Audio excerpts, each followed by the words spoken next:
Ladies and gentlemen, welcome to another exciting episode of Java with the Gyms. We are here with Jim Felipe from the Felipe Law Group. I am Jim Meyer, broker associate with Remax Gold, and I've got my good buddy from the Premier Marketing Advantage, Michael Raymond. And Michael is an executive from Silicon Valley. He's out in the wilderness living the life. And you know what?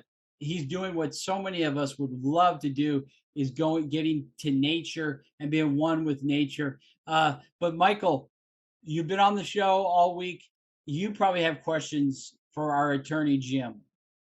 Yeah, well, one of the things is medical malpractice. One of the things that's heartbreaking for me is I am fortunate where I have a leading doctor referring patients to me, chronically ill and or deathbed patients, and I'm able to work with those patients. And unfortunately, many times the stories they're sharing me about the past and the issues and even the injury and stuff was complicated and made worse through certain medical decisions or medical advice made from the traditional healthcare industry. And so, what legal recourse truly do patients have when something is done wrong, when done critically wrong, leading to enhanced complications and severe distress in their life? Yeah, medical malpractice comes up quite a bit, and frankly, the medical industry has a pretty darn good lobby, especially here in California.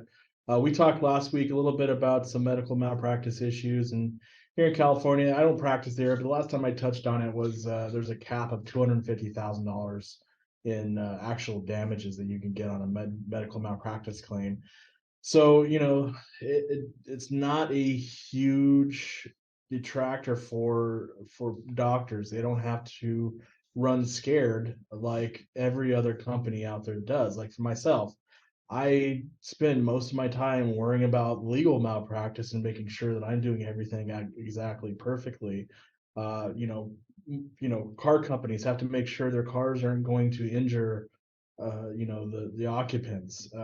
Doctors have a cap on their liability, and so therefore they don't have to be as concerned as everybody else, and so they get away with a whole lot. And not only that, you gotta be able to show that what they did was actually the proximate cause of what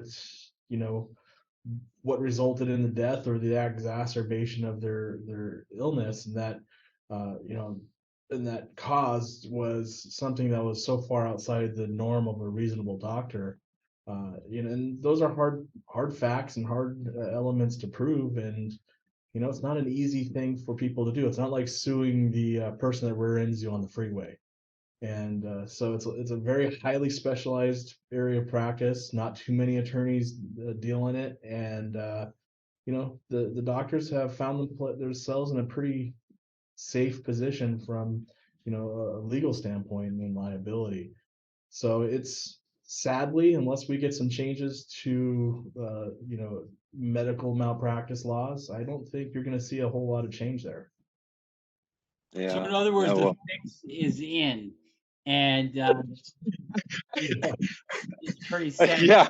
So we're gonna have another episode tomorrow. Michael, will you come back? Are you gonna jump back up on your tower? And Sir, yes, sir. Jim, are you gonna be? Jim is in his ivory tower. Michael, you climbed up 1,000 feet. I'm just in my office, home No, I'm office. chained to my desk. You can hear the chain clinking around. They don't let me out of my office too often, so Well, they I got shouldn't because permission. you're. Michael, I've referred a number of clients to Jim Felipe as an attorney. None of them have gone to jail.